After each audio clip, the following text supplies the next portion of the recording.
I don't know about you, Eric, but for me, there are moments in the music, not just in Bach, let's say just violin music in general, I am uncompromising in my opinion that, okay, this passage, every note has to be vibrated.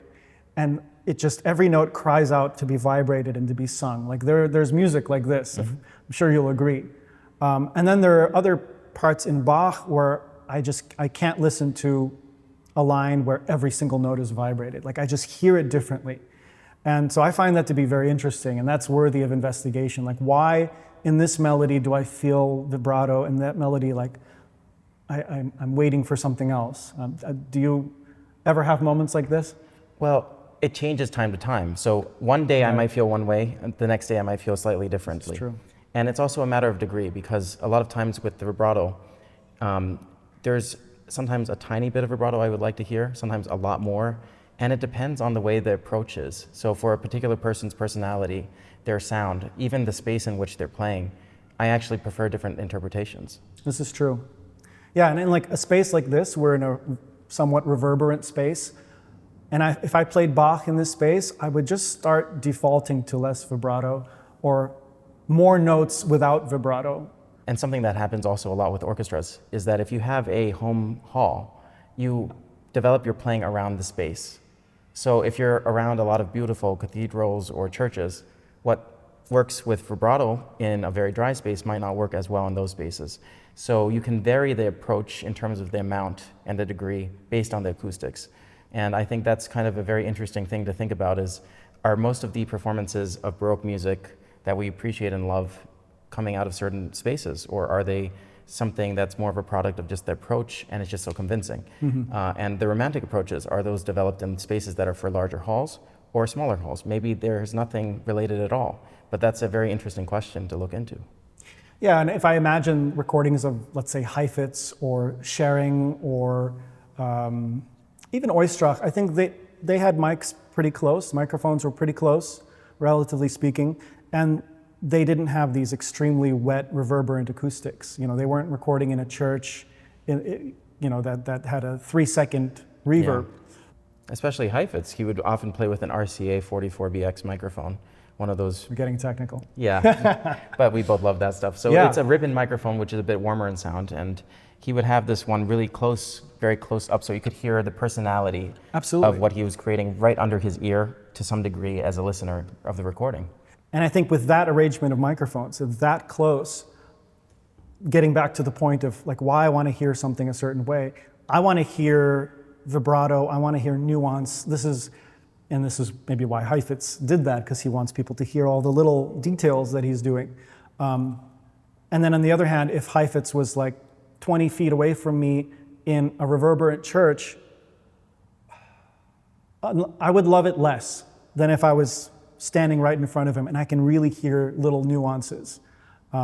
So in a reverberant church, I'd rather maybe hear a period approach, let's say, or something along those lines for Bach. So I mean, these are personal preferences, but why? Why? Well, you mentioned acoustics, No, and but why do you prefer less vibrato in a more reverberant space? I think there's a way when you don't have vibrato and there's enough echo that notes can be sent into a space and just cut through and just kind of live in the space for longer. And we'll get into kind of situations where that would come into play. But for example, like, you hear that D for a while, suspension, dissonance, notes rubbing up against. But if it's just everything's pretty, everything's beautiful. It's a different thing, versus like you actually hear A a little bit little more. cleaner dissonance. Yeah. That's right. So there are things like that. Some people will say the vibrato carries the sound further. I think in some sense it does, but it's naturally a less clean. If you imagine like a MIDI tone as the cleanest possible signal, don't do an impression of a MIDI tone. No, let's just hear this though. For instance. Okay, and now?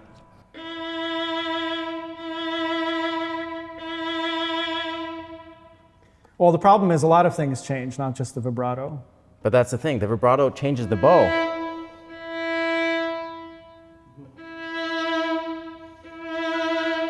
It's obviously more powerful, but let's say it's like less clean, technically speaking, like the actual wavelengths aren't changing because we're not changing the pitch.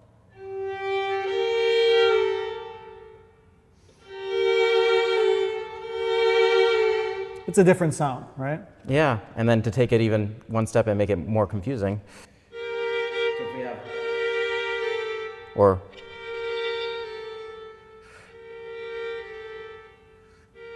right, the different degrees. and even dynamically, if you, for instance, play with a much louder dynamic, you're going to hear more of the space.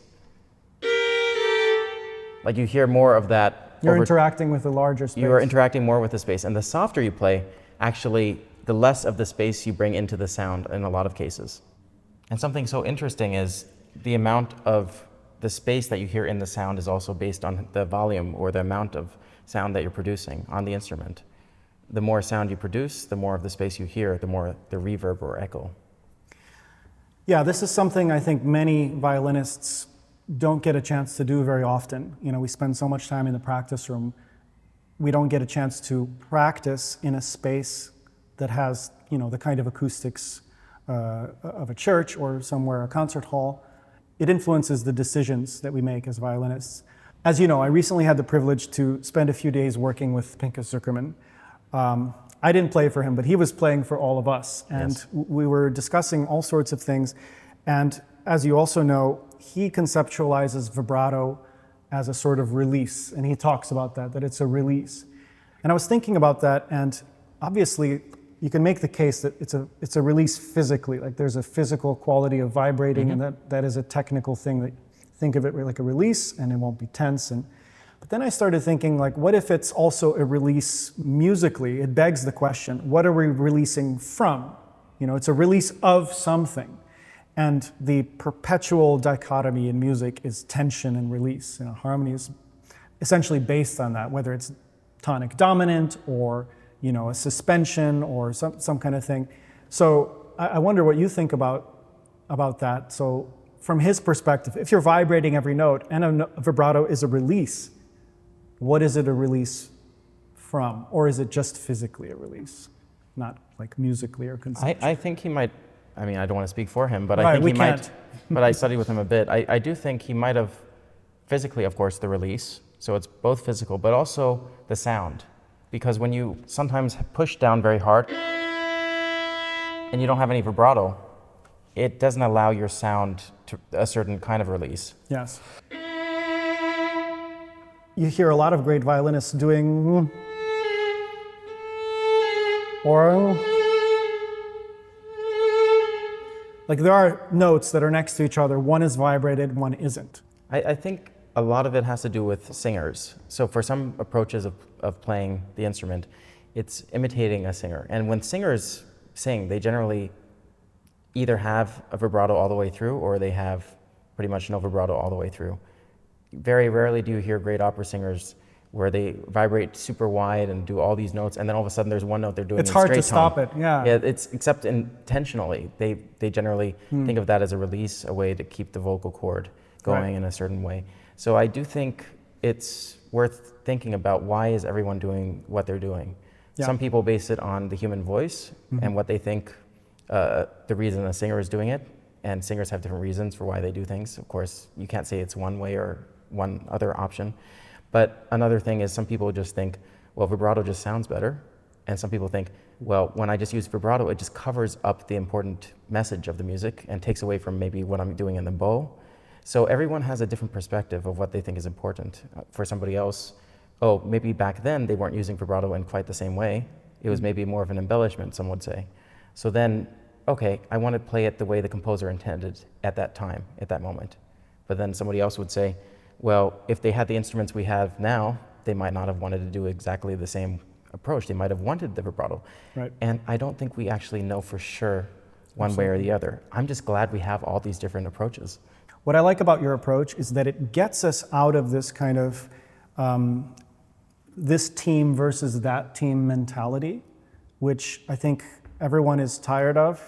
I know you're tired of it. I'm tired of it too. Some people aren't tired of it because they enjoy it very much. But to me, everything is information. Everything is a tool. Like I don't need some authority to give me a voice. You know, like I feel like I have a voice. I'm always changing and exploring it, but I feel like I have a voice. I have something to say. And so I'm always looking for tools that'll help me say that, or tools that give me new ideas, but they're tools. So I'd say we're on the same page on that. And then just different degrees. We have different values to some degree, but we have some overlapping ones. Yeah. And that's what's so fun. For me, the entire approach behind maybe that school of playing and vibrato, where you vibrate through the notes, is trying to maintain the longer line. Now, that doesn't mean you do vibrato on or off or with the same intensity all the way through. You vary the width, you vary the speed, but it goes with the line and the music. So with some people, they'll go to barely vibrating at all. You look at Isaac Stern, he would keep the vibrato going through the notes, but very often it would get so narrow that it barely was heard. Yeah. And with some other people, the vibrato is very wide pretty much the entire time, but it sometimes speeds up, sometimes it slows down. And so you have this variety, and the degree to which every violinist does it is very individual.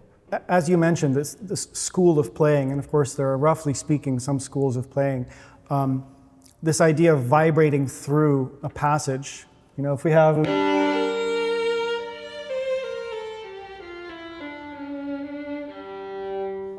for example, or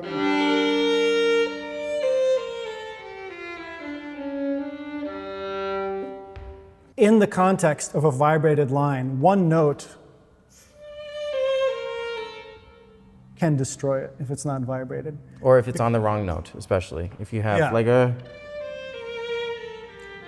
Yeah. then that'll cut up the line in a certain sense. Well, imagine Fritz Kreisler not vibrating a note in one of these beautiful, like it just wouldn't make sense. But then we do have these situations where there's an open string. Now, Some people avoid them for that reason. some people avoid those open strings for that reason. But at the same time, the thing about an open string is that they're more resonant. Yeah. So something about vibrato and in sound where you want an open string to fit in with the vibrato, you have to kind of create a certain series of overtones Yeah. where the vibrato doesn't feel out of place. So for instance, if you did,